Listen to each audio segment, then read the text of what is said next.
For this demo, let's begin. For this demo, I will only show you how to configure PPPoE with VLAN ID and how to configure the policy using the interface. You may check my other videos on the advanced configurations. We are going to use this FORTIGATE 60F with firmware version 7.2.3. This is the latest firmware version during the time of this recording. Now, go to Network, Interfaces. As you can see, my laptop is connected to internal port 1. We are going to configure PPPoE with VLAN ID on WAN 1. Click Create New. Interfaces. For the name, normally, we input the ISP name for our reference, or you can input any name based on your liking. For the alias, it's optional. Type would be VLAN.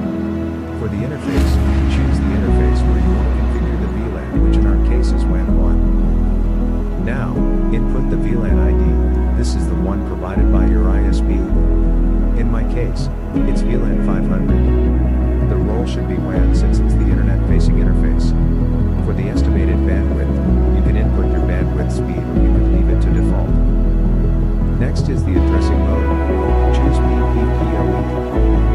Enter the PPPoE details provided by your ISP.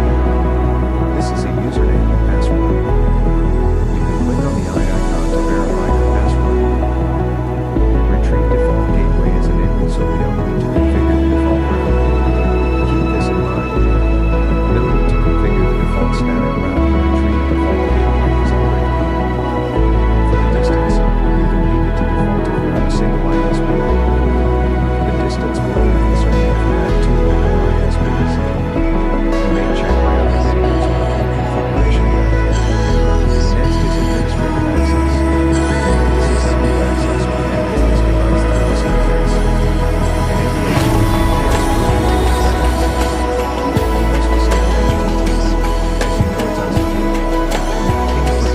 unsecured. For security purposes, never enable SSH or internet-facing interface. Well, this all depends on the preference of the customer's requirements. Make sure the status is enabled and you are OK for minor changes. Now, notice that there's a plus sign. This is because I'm creating a sub-interface which is the ISP this interface. Go to Administrator. Under your cursor, you can view the interface details, where you don't click on it to view the configuration and status. Here, you can see all the details and notice the status is connected. That means the connection is successful, so the device can now access the internet. Well, if you encounter this error, you could simply click on Retry. And if still failed to connect, then we have a few methods to test. First, double check your username and password, and make sure it's correct. Next is to reboot the ISP modem or change the cable. Another method is to test to reboot the firewall. I'm already connected, but notice that I received private IP address. This is because some internet service providers here in Malaysia assign a private IP address to lower internet plans. You can click on Renew to receive new IP address. This is if you're not using fixed IP address. Let's go back to interfaces. Again, expand the WAN 1 interface. From here, you can also view the IP address received. Let's now try to ping Google DNS. Open the CLI. Enter the command execute ping 8.8.8.8. It should be able to access the internet. My laptop is connected to the LAN interface, so let's test to ping the Google DNS as well. Open the command prompt. Enter the command ping 8.8.8.8. My laptop cannot access the internet. We have to configure first the policy. Go to Policy and Objects. Choose Firewall Policy. Notice that there's a default configured policy. We will delete this policy, then we will create new policy just for me to show you how to create a new policy using the sub-interface or the VLAN interface. Besides, some of the firmwares don't have a default policy configured. If you are new to FORTIGATE, this window is where you configure the NAT policies. Now, click on Create New. Give it a name based on your preference. Let's give a name of LAN to WAN to make it simple. For the incoming interface, this would be your LAN interface, which in my case is the internal.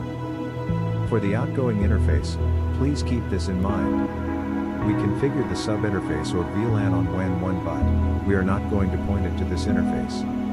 Instead, we are going to point it to the sub-interface or the VLAN interface. Next is the source. This would be the source address. You can select all, but best practice is to select the internal or LAN address.